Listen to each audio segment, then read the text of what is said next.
bersama saya, Zaki Akbar. Welcome to Talking News. Talking News kali ini kedatangan tamu istimewa. Dia adalah Muhammad Istiqomah Jamat, atau yang tenar dengan nama panggung Pusakata. Seperti apa perbincangannya? Simak terus Talking News, ngalor ngidul bareng Pusakata.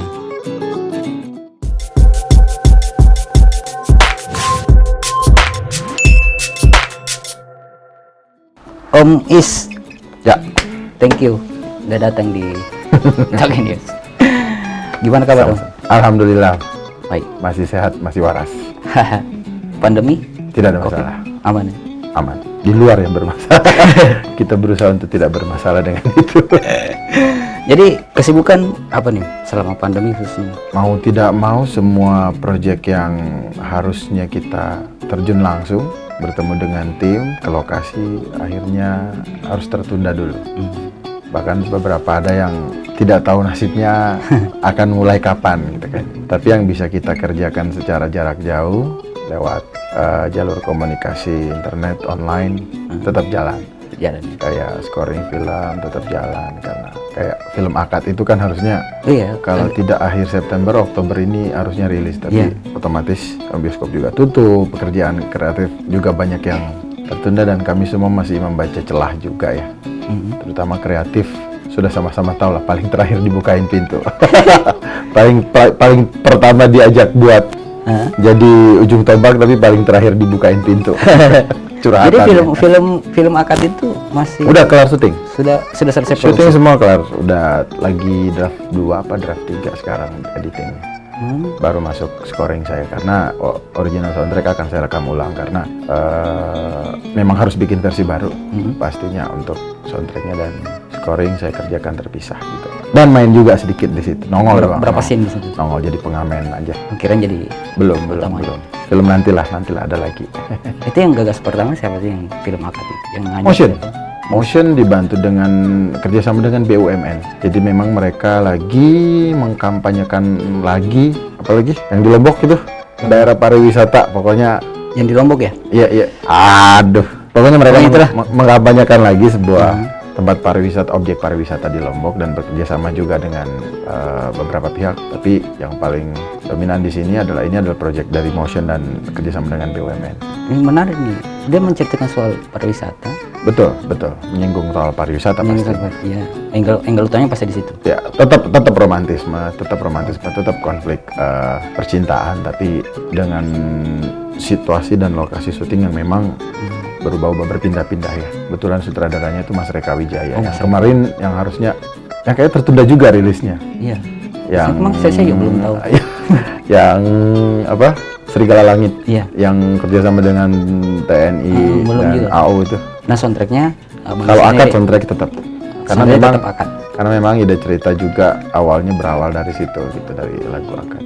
Terlibat di Banyak penulisan scoring dan original soundtrack, sama jadi cameo aja. Kirain jadi pemeran utamanya, Mas. Oh tidak, janganlah.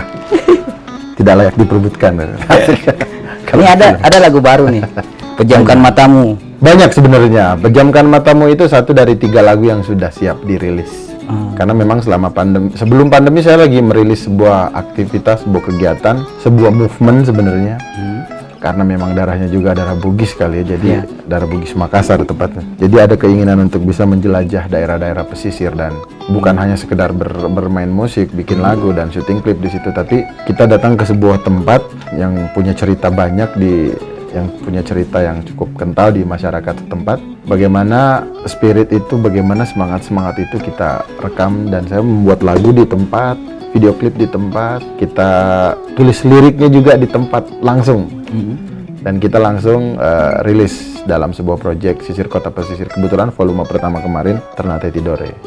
Sebenarnya setelah Ternate Tidore kami harusnya ke Aceh, di Wehdan Sampoiniet di Pusat Konservasi Gajah, lalu ke Belitung dan lanjut ke Luwuk, Banggai. Tapi karena kondisi seperti ini ya, kita memilih istirahat dulu semuanya, dan akhirnya membuat aktivitas. Saya sempat baca Pejamkan Matamu itu bercerita tentang Tidore ya? Semua tempat saya yakin punya pengaruh spiritual, punya pengaruh pengaruh Iya, spiritual dalam berkarya. Iya. Artinya saya merespon semua dinamika sosial yang terjadi, karena sebelum ke titik itu, ke tempat rekaman itu, saya mengunjungi tukang kebun cengkeh, tukang kebun pala, saya mengunjungi Tidore, saya melakukan pertemuan dengan masyarakat adat setempat, ngobrol-ngobrol. Inspirasinya kebanyakan dari situ ya, dari kehidupan sehari-hari. Betul. Dan hari itu sebenarnya sudah pandemi di luar Indonesia. Belum di sini. Awal Maret kan? Iya. Itu kan sudah heboh kan? Bahkan kita kan dari November kan sudah membicarakan tentang Tapi di sini COVID. kan baru April. Betul. Tapi kalau menurut saya bukannya sosok berteori, sebenarnya sudah ada sejauh itu, karena Ketahuan sebenarnya di April. baru dirilis tepatnya. Kalau menurut saya, karena saya sendiri sempat merasa bahwa di Januari Februari itu mungkin kami Sudah ada sempat nyinggung terkena gitu gejalanya, karena saya belum pernah ngalamin satu tim semua pilek, tumbang, nggak bisa ngapa-ngapain selama 2 minggu, dan terutama saya orang rumah semuanya ngalamin batuk, sesak nafas, sampai gejala-gejala pusing, mau muntah. Cuman karena belum tersugesti mungkin ya. Belum tersugesti. Tapi setelah itu lewat Februari, kami merasa baik-baik saja, dan alhamdulillah sampai sekarang malah pilek pun nggak pernah gitu, alhamdulillah. Jadi kita berpikir bahwa kayaknya kita waktu sempat bolak-balik ke Bandung, ke Jogja, ke mana kayaknya Mungkin seandainya berkelungkungan. saat itu sudah ada COVID, sudah main sugesti, mungkin udah kelar tuh. Bisa jadi berita pastinya. Karena lucu, kami selama 2 minggu itu betul-betul freeze. Betul-betul ngomong, kita tumbang, nggak ada yang kerja, nggak bisa, demam tinggi, menggigil. Anak saya sampai libur seminggu nggak masuk sekolah karena batuk pilek akut. Masuk lagi, habis itu keluar lagi. persis gejala berarti COVID lagi. ya? Persis gejala COVID yang dirilis pemerintah kan? Januari Februari. Iya, persis yang sekarang Iya, dirilis kan. Iya benar. Makanya sampai sesak itu, cuma nggak parah karena kita langsung bom ya, antibiotik, vitamin Sugesti juga B2. berpengaruh, Iya, kan? sugesti juga sebenarnya banyak orang yang sakit karena stres juga sih kayaknya nih di masa ini. Sugesti kan orang banyak Sugesti. sugesti. Makanya kemarin Jeris drama SID ngelawan tuh. Nah, itu tanggapannya soal Jeris gimana? No, saya tetap di pihak bahwa kita harus tetap hati-hati sih. Meskipun tidak terlihat, bukti yang nyata juga banyak gitu kan istilahnya.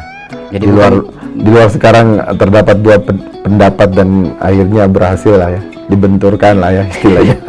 Cuman gimana dong, karena keluarga juga banyak yang bergerak di bidang kesehatan gitu. Jadi tahu lah ya. Bukan tahu, maksudnya kita melihat apa yang terjadi. Kalau menurut saya seperti ini, aset terutama kita kan kesehatan. Ketika ada informasi tentang itu dan beberapa bukti lah yang terlihat gitu, mending saya lebih realistis, hati-hati aja sih, karena modal utamanya kesehatan. Jadi kalau kita menganggap enteng ini dan menjadi acuh, ya salah juga ya. mau berdiri di mana? Kalau saya sih realistis aja, mau menjaga diri aja, keluarga aja. Dan harusnya semua orang berpikir seperti itu sebenarnya. Di luar kita memang tercekik sekarang. Jangan berarti ya, saya suka kemarin pendapat teman-teman senior di Gigi pas mereka melakukan perbincangan online ya. Iya. Akhirnya mereka berpendapat, kita tahu sama-sama Kang Arman dari awal, dan saya juga dilibatkan oleh Pak Menteri waktu bikin hashtag di rumah aja jaga jarak, itu saya terlibat. Saya nonton juga sempat anunya. Makanya sama Pak Menteri, Pak Wisnu-Tama dan lain-lain itu semua diundang. Joko Anwar, Joe Taslim, banyak sekali dari penyanyi, Ruth Sahanaya, Karama Maulana. Kang Arman tuh sampai bikin lelang yang melibatkan banyak sekali artis. Sehari itu jual, kayak Boril kemarin jual sepatu sebiji 35 juta segala macam. Sampai kayak gue pikir kayaknya udah habis yang bisa dilelang nih kita. Akhirnya Mas Bujana ngomong, iya ya, waktu kemarin bikin apa istilahnya kampanye, kita dilibatkan habis-habisan gitu untuk bikin orang-orang tetap di rumah dan menjaga kewarasan gitu. Sekarang kayak kita yang paling terakhir dibukain pintu, seakan-akan dari sisi itu nggak butuh duit gitu. Nah itu sekarang jadi keluarnya teman-teman ya. Pasti jadi keluhan Mas. Kalau mau diangkat satu-satu sekarang pasti jadi keluhan, karena saya sendiri melihat bagaimana kru nggak bisa bayar kontrakan, anak sekolah, keluarga sakit. Saya ngerasain kru saya aja 14 orang nggak bisa ngapa-ngapain. Semuanya orang Makassar krunya. Oh tidak, krunya semua di Jakarta. Di Jakarta. Basecamp di Jakarta. Menarik karena sekarang banyak penyanyi, musisi, artis Menarik diri dari Jakarta. menarik diri dari Jakarta. Dan banyak yang menarik diri beralih ke YouTube. Nah itu Jadi kalau kreator. itu menurut saya belum ada ilmu pasti ya, meskipun bisa dianalisa tentang algoritma menjadi sukses di YouTube gitu kan istilahnya sebuah, karena viewers itu tidak menjamin sebenarnya. Jumlah viewers itu tidak menjamin. Kemarin sempat ada seorang Tapi punya channel kan? ahli apa? Punya channel kan? Punya channel, tapi saya tidak. Saya memilih untuk tidak menjadi vlogger. Kalau toh saya membuat sebuah konten pasti tidak akan jauh dari musik, dari budaya, dari pesisir.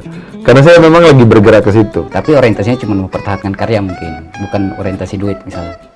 Dari dulu sebenarnya, bahkan akad pun yang dibilang orang setelah bikin akad payung itu dibubar, sebenarnya saya tidak berorientasi ke sana. Kalau saya berorientasi ke sana, sebenarnya saya sudah dipangkas habis jalan ke sana, karena di tahun 2002 sampai 2010 itu saya berjuang mati-matian masuk label. Itu ditolak habis-habisan. Tapi ada lagu-lagu juga yang mau dibeli oleh band-band terkenal lewat banyak agen-agen lagi tuh banyak. Jadi jangan salah, mafia-mafia lagu tuh juga banyak. Masa? Mau dibeli segini aja. Bukan tanah aja ya banyak mafianya. Gini deh, saya fair-fairan aja. Lagu mau dibeli 2 juta, ada mau dinyanyiin sama ini, mau nggak? Mending jadi aset saya di komputer gitu. Saya bisa dengerin ulang-ulang. 2 juta nggak ada artinya. Kalau mau dibanding nilai besar sekali band itu, dan saya tidak mau. Saya tidak mau ngapain. Justru lagu itu tidak pernah saya nyanyikan sampai detik ini. Tidak pernah saya rekam. Masih ada itu. Banyak lagu-lagu 100 biji kali, ada 100 lagu kali. Cuman akhirnya saya berpikir kalau orang yang tidak tahu pesan lagu itu dan membawakan itu, saya memilih untuk berdiri di part itu. Artinya gini, seni itu kan tidak ada batasannya. Iya. Batasannya itu ya pemahaman moral, estetika yang dianut dari kecil, dari pemahaman dan pendidikan dari masa kecil gitu. Sampai dewasa, sampai berumur sekarang. Kita tinggal memilih. Kayak penulisan lirik dah. Sekarang di Indonesia dari yang hancur banget sampai yang jelas banget, struktural banget urutan penulisannya, semuanya ada penikmatnya. Mawang. Ya. Ada penikmatnya. Nggak jelas. Iya kan? Iya, heran juga. Tapi kalau kenal sosok pribadinya, dia seniman di Bandung gitu. Anak-anak seni rupa, anak Institut Musik di Bandung banyak yang menghormati Mawang. Seniman-seniman Bandung pun banyak yang menikmati Mawang. Saya lagi menggarap salah satu seniman yang satu lingkup dengan dia, John Castella. Saya lagi sudah akan siap rilis karena saya juga lagi bikin rumah rilis, ya label kalau anak-anak bilangin. Tapi saya lebih ke berpikir bahwa saya memberikan ruang ke teman-teman yang belum nongol. Kalau toh nongol dalam komunitas tertentu aja kenal. Saya bikin namanya Gaura Gita. Itu wadahnya. Itu wadahnya. Lagi benahi sistem legal segala macam di Jakarta. Manajer saya lagi benarin semua. Kerja sama-sama publishing mana, mau rilisnya gimana lagi. Dan mengedukasi teman-teman karena banyak teman-teman yang bikin karya yang akhirnya sebenarnya dia bisa aja menghasilkan dari situ. Mungkin nggak banyak, tapi ketika sebuah karya kita rilis, turunannya pasti banyak. Integrasinya pasti banyak, bisa digunakan buat film, buat iklan, buat apa gitu kan. Itu lagi kita edukasi terutama ke perlindungan hak cipta dan royalti ya. Nah itu yang sampai sekarang nggak terlalu diperhatikan, tapi alhamdulillah kalau boleh bilang luar biasa perjuangan teman-teman sekarang membahas tentang itu. Karena memang nggak usah ngomongin royalti. Silakan buka buku pajak. Profesi musisi itu nggak ada mas di Indonesia. Jadi status musisi aja itu masih diperjuangkan, termasuk almarhum kakak Glenn ya. Iya. Lagi berjuang tentang itu kemarin di Dewan. Baru mau lagi dirembukan atau segala, masih digodok, nggak tahu akan digodok berapa lama nih. Iya, kita masih masuk di profesi. Kalau mau bikin buku tabungan tuh repot loh. Sekarang musisi kalau mau bikin buku tabungan, statusnya apa? Ditanya profesional. Profesional aja. Iya, jadi kenanya ya normatif dipajak ya profesional itu kan. Jadi kasihan menurut saya, orang bukan soal duit ya, orang punya uang banyak pun perlu keluar ke Hollywood sekolah, ke IMI, ke Jepang, Music Institute. Tapi sampai di sini nggak? Iya, bakal jadi pekerja kreatif aja, bikin soundtrack buat sinetron, buat acara program reality show yang secara musikal itu lagi gitu, dan dihargainya juga nggak gimana ya? Berapa ya? Tadi kan bikin wadah untuk musisi-musisi. Untuk musisi Makassar sendiri ada pintu nggak? Saya akan membuka ini lebar-lebar buat siapapun. Tentu saja saya punya badan kurasi juga istilah orangnya. Standar ya? Pastinya standar yang dalam pengertian memang layak untuk kita perjuangkan bersama gitu. Ada beberapa musisi Makassar yang menawarkan diri. Saya bilang tunjukin aja dulu karyanya. Saya bilang kenapa tidak gitu. Dan saya pelan-pelan untuk beberapa proyekan pertama ini saya langsung terlibat juga sebagai produser ataupun featuring. Jadi bukan berarti mau ngedongkrak atau dompleng ya, tapi gimana seorang Pusakata, seorang Is bikin karya dengan teman-teman yang lain. Lebih ke sana. Bahkan yang Ternate Tidore itu, saya datang dari Jakarta cuma berempat satu tim. Tapi nyampe di sana timnya 20 orang, Mas. Semua di Pilot drone ada 3 orang, dari anak SMP sampai TNS, dari yang punya kafe sampai yang pengamen jalanan itu membantu semua. Dan itu luar biasa. Bahkan kami bikin acara bangun jembatan, wujudkan harapan untuk korban tanah longsor di Bantul. Kemarin kita nyari galangan dana buat bikin jembatan. Jadi saya menunjukkan bahwa, nggak tahu ya, ini kontroversial pernyataan kayak gini. Saya di mana-mana lagi suka bilang prinsip keadilan sosial bagi seluruh rakyat Indonesia belum dirasakan, karena banyak tempat yang saya datangi, terutama pesisir-pesisir terpencil, yang mereka ketemu daging aja tuh bisa nunggu kurban aja, jual kurban aja. Itu benar saya rasakan di Halsau, di Halmahera Utara, Halmahera, Ketapang Soho, Malifut. Musiknya Bang Is memang ke arah sosial ya? Tidak, saya mau bermusik sesuai dengan pengalaman yang saya lihat. Saya mau bermusik Itu yang terbentuk membawa manfaat. Iya, dari awal. Bukan setelah ini baru terbentuk. Kayaknya saya berpikir untuk komersial music itu hanya dari tahun 9, saya lulus SMP 99 sampai 2003 kayaknya. 2004. Pas ngelihat kondisi kirim demo berkarung-karung di sebuah label di radio-radio itu, didengerin nggak ya sama mereka? Itu mulai awal. Di situ perasaan saya hancur sih. Oh, dari sana ya. Saya ikut festival penulisan lagu nasional, lolos ke grand final. Saya ingat banget Jack TV itu di SCBD, kawasan SCBD live. Di tapping untuk penayangannya. Ya, dan pendengarnya tetap, pemenangnya tetap lingkungan itu lagi. Sama jadi musik juga banyak di permainan begitu. Karena tapi saya salut sekarang semenjak jalur internet semakin meluas dan akses internet bisa dimiliki oleh semua orang bisa cepat menilai dan memilih siapa yang mau dia jagokan sebagai orang yang layak didengarkan karyanya. Yang tadi saya bilang, kalau kata Mas Koli, efek rumah kaca, pasar bisa diciptakan, cipta bisa dipasarkan, itu sudah sangat kuat argumen itu sekarang. Jadi sudah jadi prinsip ya. Sudah jadi prinsip. Nah itu kenapa? 420 muncul dalam pengertian mencuat, membesar. Ya. Dan kami memang sama-sama sebenarnya berjuang. Itu dari 2010 hampir sama perjalanan karirnya sama mereka ya. Payung Teduh, 40. Kami sering satu acara. Itu cuma ya it's all about time sih. Ketika udah punya karya, soal waktu aja. Bahkan saya respect anak-anak 420 bisa bertahan dengan apa yang mereka lakukan sekarang ya. Secara sebuah komunitas, sebagai sebuah bentuk band, perkumpulan anak-anak yang berkreasi, keren sekali. Alhamdulillah pandemi ini banyak lagu yang saya rekam. Ada berapa selama pandemi lagu yang dibikin? 12, 15 mungkin ada lagu. Bikin lagu susah nggak sih? Sebenarnya yang susah itu nyari momen bikin lagu. Kalau saya sekarang bikin lagu seperti kayak milih baju aja yang mau saya pakai yang mana. Alhamdulillah, semua orang punya kelebihan kekurangan ya. Kelebihan saya adalah membuat lagu tuh mudah. Tapi yang susah adalah mencari sumber-sumber magnetnya ini. Makanya saya suka jalan. Kapan saya berhenti jalan, saya kayaknya nggak mentok idenya itu aja terus. Di Payung Teduh berapa lama sih, Bang? Saya bikin Payung Teduh itu 2008. Dan tapi dipanggil Payung Teduh dari 2007. Sebenarnya itu nickname saya. Oh, nickname-nya. Iya. Dari terus, sahabat. Keluar dari Payung Teduh, kenapa enggak pakai Payung Teduh? Kenapa pakai Pusakata? Selentingan teman-teman banyak banget yang ngasih nasihat waktu itu, jangan mau jadi orang yang otoriter lah. Mending jadi orang yang tersisi daripada lebih banyak gosip, lu jadi orang yang otoriter gitu. Jadi rasa itu yang dipakai. Ya, makanya saya kasih waktu buat 1 tahun untuk tetap bisa bawain lagu-lagu saya. Habis itu saya stop. Sekarang udah nggak boleh bawain lagu-lagu saya. Meskipun kayak Malam, Rahasia, Biarkan, Resah masih dibawakan. Aku tuh nggak bisa mereka bawain. Per 2018 sudah nggak. Mereka nggak bisa bawain. Payung Teduh yang saya yang bilang tidak boleh membawakan. Saya meminta itu. Maksudnya saya begini. Nilai positifnya sangat besar. Mereka bisa bikin 2 album habis itu. Iya, karena yang kan yang hits akad waktu itu. Iya betul. Saya langsung bilang jangan bawakan lagu saya. Mereka malah bisa bikin lagu. Saya bilang mahal sekali buat bikin. Kalian bikin lagu saya harus cabut dulu. Bercandanya gitu maksudnya. Terus kenapa sih sampai keluar sampai Payung Teduh? Harus keluar. Itu karena pertimbangan pribadi atau ada konflik di dalam? Konflik cuma bumbu-bumbu aja. Lebih ke saya merasa tidak fair sama diri saya sendiri. Lebih ke sana sih. Tidak fair buat keluarga saya untuk terus bisa ada di situ. Karena ya harus diakui, saya lebih memilih keluarga daripada band. Dan saat itu saya melupakan keluarga saya ampun-ampunan gitu. Sempat konflik sama istri mungkin. Rumah apa?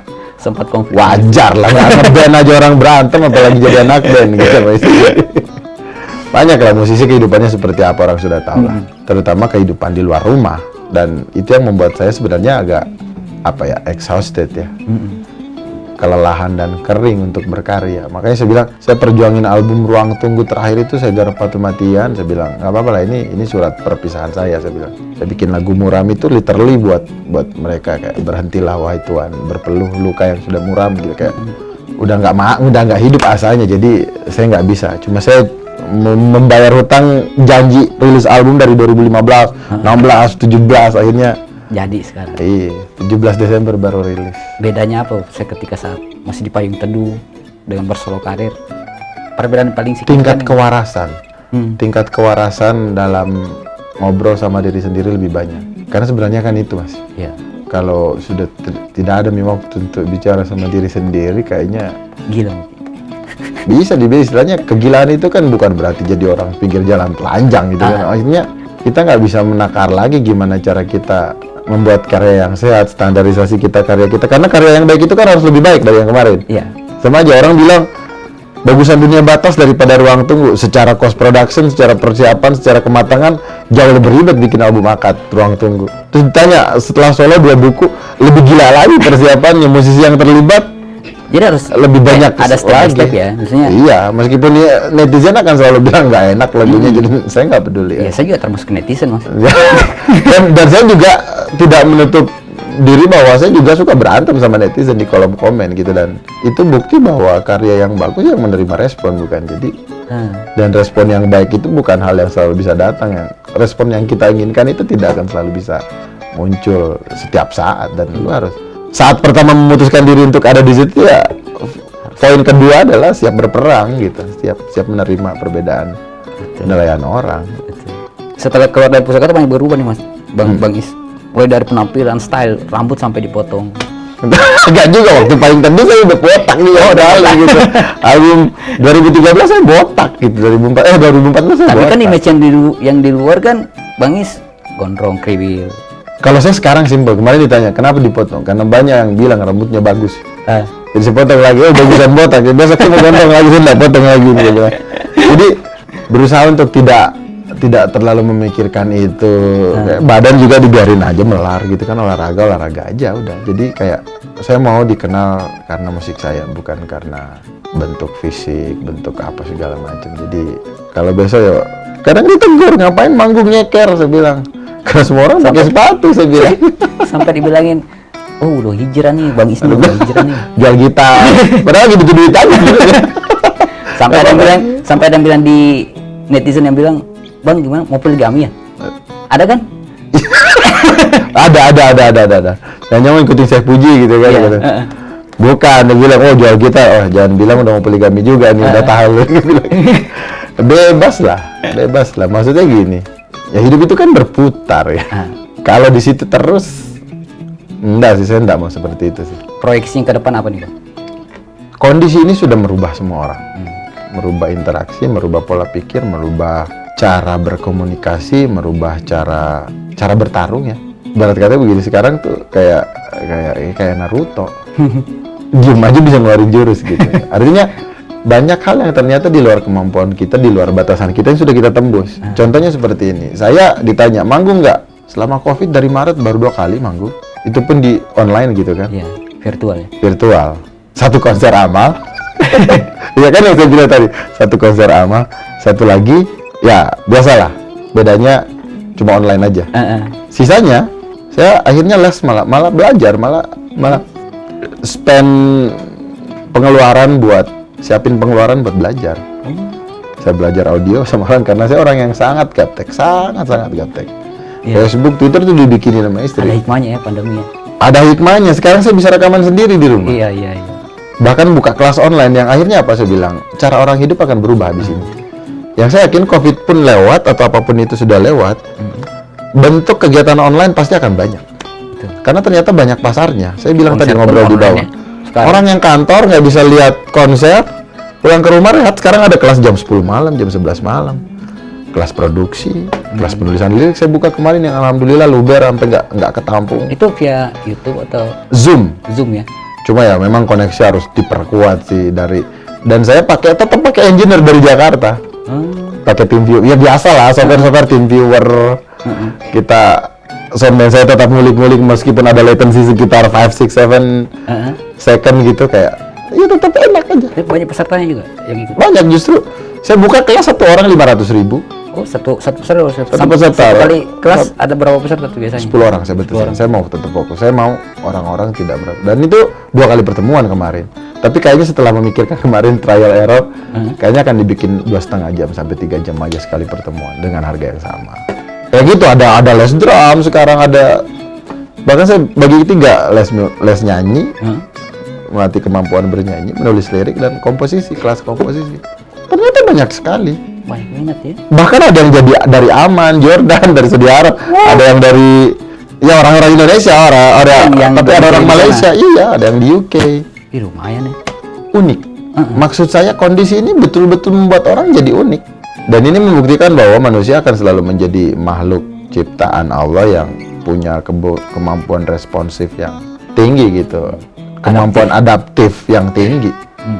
Dikasih, mungkin ketika ada hal yang kayak virus yang bisa menghilangkan bentuk fisik kita, ada aja caranya untuk tetap kelihatan gitu. Apalagi orang Makassar ya. Ada saja. Ya betul, kasih saja sarung sama garam.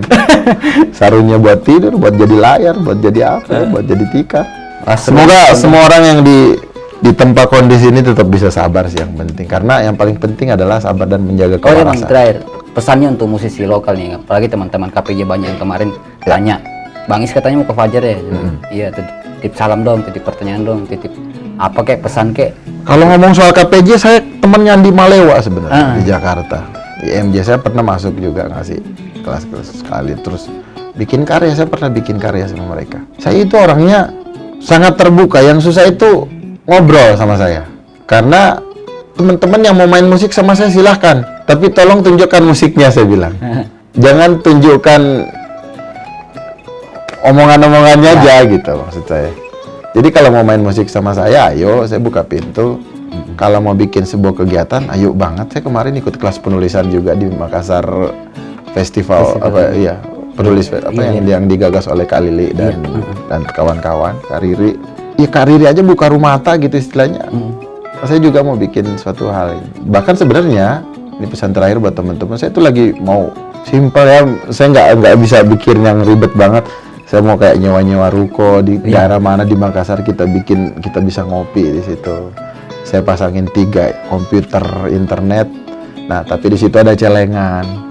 Yang mau desain, kita instalin Pro Tools buat rekaman. Kita rekam aja, bikin aja. Tapi bayar listriknya, bayar internetnya, gitu bareng-bareng aja. Nanti kalau kita bikin acara, ya udah kita templak CD-nya sama-sama. Maksudnya kalau mau galang kekuatan dari kerabat terdekat aja dulu, nggak usah langsung mikirin yang luar. Karena teman-teman kita ini yang akan pergi jalan-jalan ke Jogja, adiknya kuliah di Malang. Apalagi kan platform begitu banyak yang menunjang. Dan Pahing Teduh begitu. Kami berangkat dari teater UI, teater sastra FIB, itu teater Indonesia namanya Teater Pagupon. Tidak ada promo seumur hidup kami, tidak pernah. Stage ya, panggung kampus to kampus. Seminar bahasa, seminar hukum di FH. Sampai saya pernah ingat tonggaknya, saya ketemu almarhum Pak Sapardi, acara begitu aja. Saya bikin komposisi buat Pak Sapardi. Pak Sapardi berterima kasih, dia bacain puisi itu saat itu juga. Kemarin beliau pergi meninggal, saya jadi punya niat lagu itu akan saya rekam buat beliau. Kapan nih? Sudah mulai saya proses. Sudah mulai nih. Iya. Intinya gini, teman-teman di Makassar tadi pesan terakhir, kalau mau berkarya, jaga pekanya. Gimana cara peka? Jangan merasa cukup obrolan dengan satu orang hari ini. Jangan merasa cukup nonton satu film, ngobrol di satu warkop. Banyakin warkopnya. Sosialisasi ya? Iya. Bahkan kalau perlu, kenal, berteman lagi sama orang yang paling dibenci deh, sama yang teman yang paling dibenci. Saya tahu dapat inspirasi dari ya sana. Betul itu. Yang paling penting. Saya sama membuka diri pokoknya buat seniman Makassar. Ayo kita bikin karya. Bahkan saya memang mau bikin komposisi musik saya digabungin musik tradisional. Etnik. Tapi bukan ditempelin. Saya nggak mau ditempel. Tapi beneran kita bikin karya. Kayaknya saya kemarin pesan pui-pui, pesan katoka, saya pesan. Kemarin yang Gandra. pakai pui-pui sempat ya? Iya, sudah saya pakai di Sebelum Iblis Menjemput 2 scoring. Oke, teman-teman KPJ, salam dari teman-teman KPJ Bang. Terima kasih teman-teman. Thank you udah datang di Talking News. Siap.